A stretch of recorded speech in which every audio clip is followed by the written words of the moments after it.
Level 1. The course. You are 22 years old and you have $400 in a brokerage account you opened 6 months ago because someone on the internet said everyone should be investing. You don't really know what you're doing. You've watched maybe 30 hours of YouTube videos about trading and you understand about 40% of what you've watched, and you've convinced yourself that's enough to start. On a Tuesday afternoon, you make $340 on a single trade. You don't fully understand why it worked. You read 2 articles, looked at a chart, made a decision, and it happened to go right. The number sits there on the screen, and you stare at it for longer than makes sense. $340. In one afternoon. From your bedroom. You take a screenshot. You post it. You're not thinking about anything except that you want someone to see it. 43 people share it by the following morning. You had 211 followers before that. You check the number 3 times because you think the app is glitching. The DMs start that afternoon. Most of them are some version of the same question. How did you know? You didn't know. You guessed correctly. But the question keeps coming in, and somewhere around the 14th time you read it, you stop thinking about what you actually did, and you start thinking about what the question is worth. You build the landing page on Saturday. You've never built one before, but there are tools that do most of it. You spend 4 hours on the headline because the headline is what people see before they decide whether to keep reading. You try 11 versions. You land on something that sounds like a promise without technically being one. The page has a countdown timer that resets every 24 hours. You didn't program it. There's a tool for that too. The course has 11 modules. You write them over the following 2 weeks, mostly at night after work. The content is a combination of things you've read, things you've watched on YouTube, and things that sound like they could be true if you said them with enough confidence.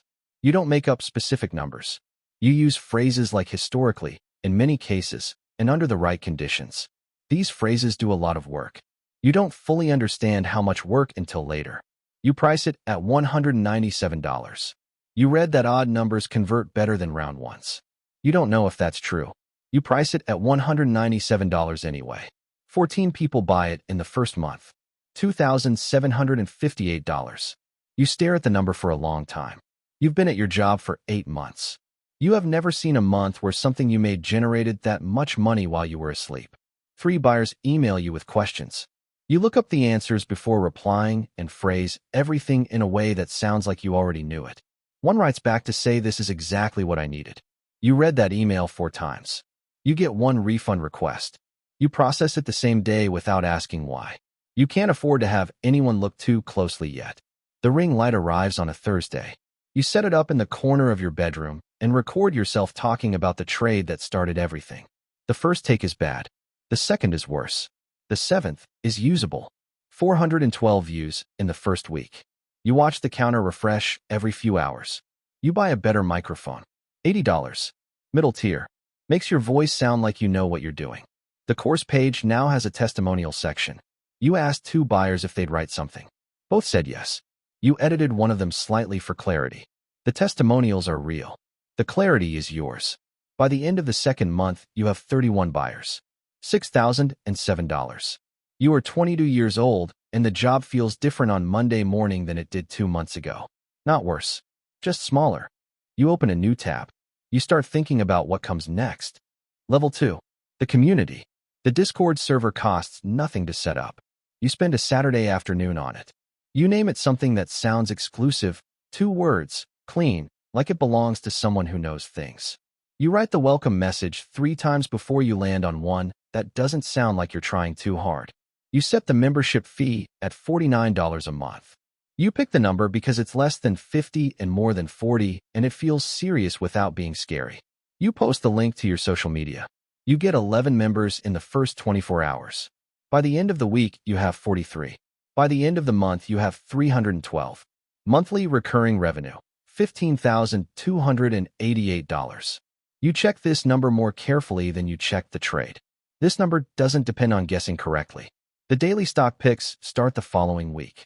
The process is simple. You identify a stock in the morning. You buy it yourself. Then you post it to the Discord. 300 people buy the same stock within minutes of your post. The price moves. You sell.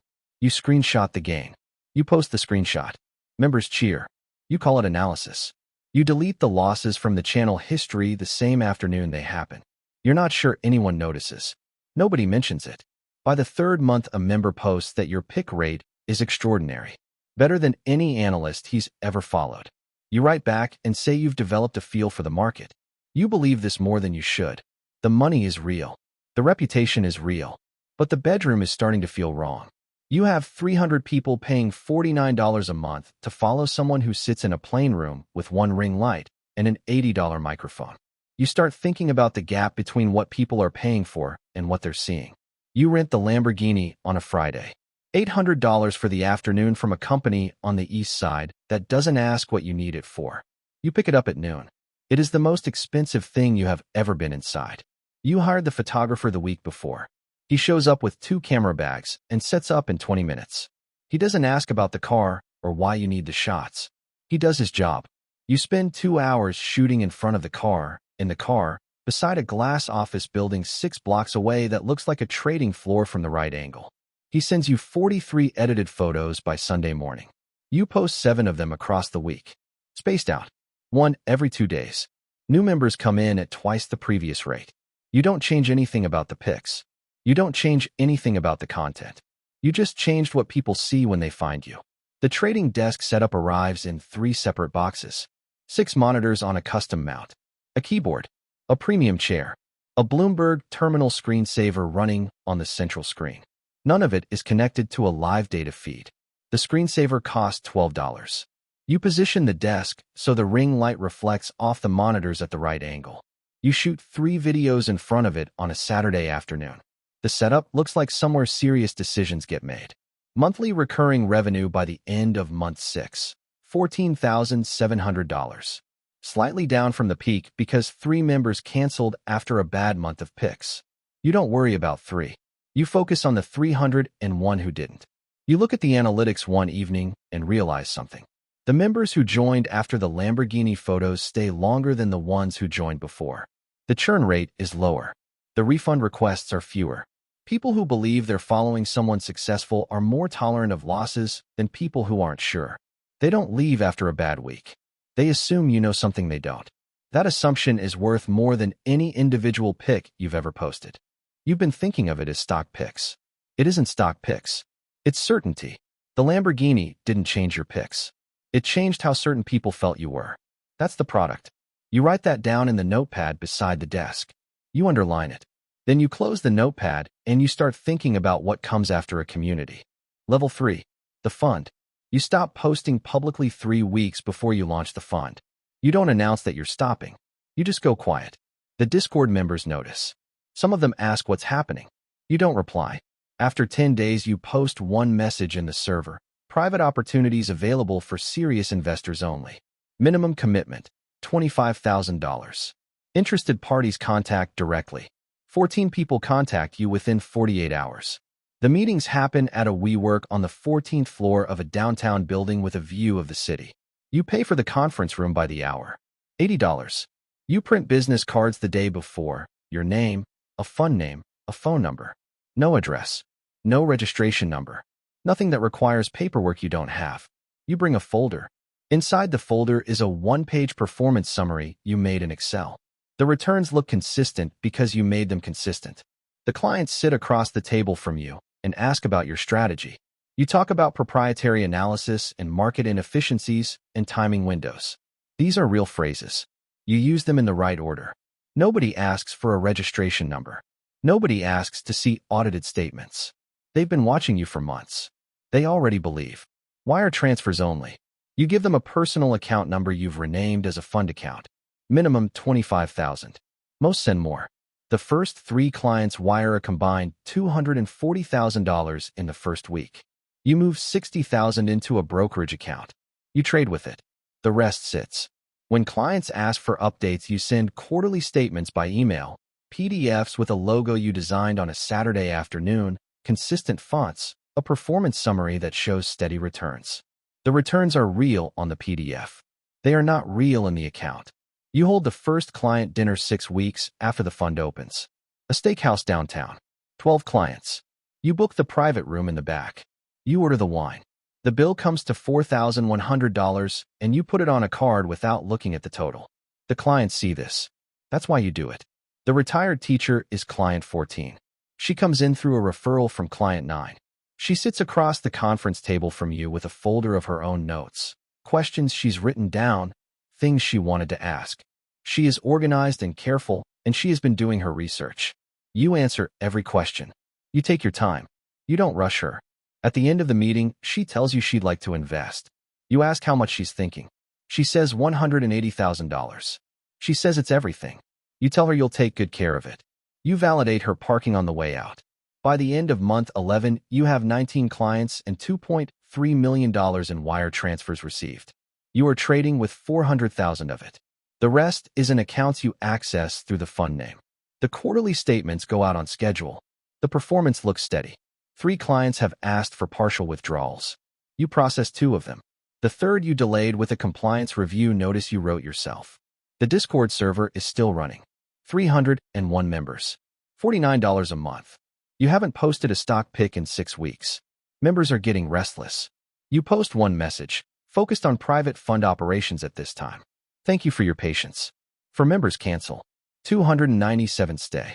You are sitting in the WeWork conference room at the end of a meeting with a new prospective client when your phone buzzes. It's a message from client 7. He wants a full withdrawal. $45,000. Full. Immediately. You smile at the prospective client across the table. You say, "Excuse me one moment." You look at the message. You type back. Processing times vary based on fund liquidity cycles. Estimated 14 to 21 business days. He replies immediately. He says that's not acceptable. You put the phone face down on the conference table. You smile at the prospective client again. You continue the meeting.